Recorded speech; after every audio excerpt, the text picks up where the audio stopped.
प्यारे विद्यार्थियों, हमारा आज का प्रश्न है चंद्रधर शर्मा गुलेरी द्वारा लिखित कहानी उसने कहा था की तात्विक समीक्षा।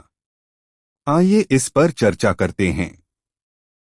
उसने कहा था कहानी हिंदी साहित्य की एक ऐसी अद्वितीय रचना है जिसने शिल्प और संवेदना के धरातल पर नई परंपरा की शुरुआत की। चंद्रधर शर्मा गुलेरी जी ने 1915 में सरस्वती पत्रिका में इसका प्रकाशन कर कहानी कला को एक ऊंचाई प्रदान की। कहानी की तात्विक समीक्षा निम्नलिखित 6 बिंदुओं के आधार पर की जा सकती है। नंबर 1, कथानक। कहानी का कथानक अत्यंत सुगठित और रोचक है। यह 2 भागों में बंटा है। एक हिस्सा अतीत अमृतसर का बचपन है और दूसरा वर्तमान युद्ध का मैदान। कहानी फ्लैशबैक पूर्वदीप्ति पद्धति पर आधारित है जो उस समय के लिए एक क्रांतिकारी प्रयोग था। इसमें संयोग, प्रेम, कर्तव्य और बलिदान का अद्भुत सामंजस्य है।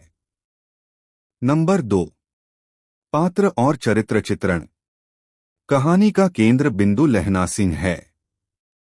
वह एक सच्चा प्रेमी, वीर सैनिक और बुद्धिमान व्यक्ति है। लहना सिंह वह निस्वार्थ प्रेम और वचन पालन का प्रतीक है। सूबेदारनी वह भारतीय नारी की गरिमा और ममता का प्रतिनिधित्व करती है। वजीरा सिंह वह कहानी में हास्य और करुणा का मिश्रण है। पात्रों के चरित्र उनके कार्यों और संवादों के माध्यम से बहुत स्वाभाविक रूप से उभरते हैं। नंबर 3, कथोपकथन। गुलेरी जी ने पात्रों के अनुकूल संवादों का प्रयोग किया है। अमृतसर के बंबूकाट वालों की बोली जहां मिठास और व्यंग्य से भरी है, वहीं युद्ध के मैदान में सैनिकों की बातचीत जोश और आत्मीयता से भरी है। छोटे छोटे संवाद जैसे तेरी कुड़माई हो गई और धत पूरी कहानी की आत्मा है। नंबर 4, देशकाल और वातावरण। कहानी में वातावरण चित्रण सजीव है। अमृतसर का चित्रण लेखक ने बाजार की भीड़, तंग गलियों और वहां की बोली का ऐसा वर्णन किया है कि पाठक स्वयं को वहां अनुभव करता है।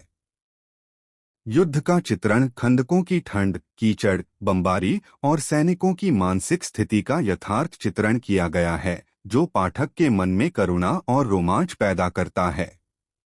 नंबर 5, भाषा शैली। कहानी की भाषा पात्रों और परिवेश के अनुसार बदलती है। इसमें पंजाबी मिश्रित हिंदी के साथ साथ उर्दू और अंग्रेजी के शब्दों का सहज प्रयोग है। लेखक की शैली पूर्वदीप्ति फ्लैशबैक है। कहानी का अंत अत्यंत भावुक है जहां लहना सिंह की मृत्यु के समय पुरानी स्मृतियां धुंध से साफ होकर सामने आती हैं।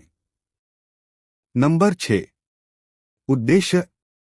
इस कहानी का मुख्य उद्देश्य उदात्त प्रेम और कर्तव्य के लिए आत्मबलिदान को प्रदर्शित करना है।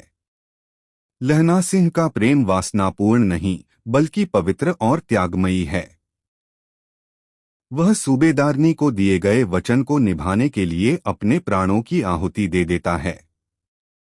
यही इस कहानी का संदेश है, त्याग ही प्रेम की पराकाष्ठा है। निष्कर्ष रूप से हम कह सकते हैं कि उसने कहा था केवल एक प्रेम कहानी या युद्ध की कहानी नहीं है, बल्कि यह मानवीय संवेदनाओं का एक महाकाव्य है। गुलेरी जी ने भाषा, तकनीक और भाव के स्तर पर जो प्रयोग किए, उन्होंने इसे हिंदी की मील का पत्थर बना दिया।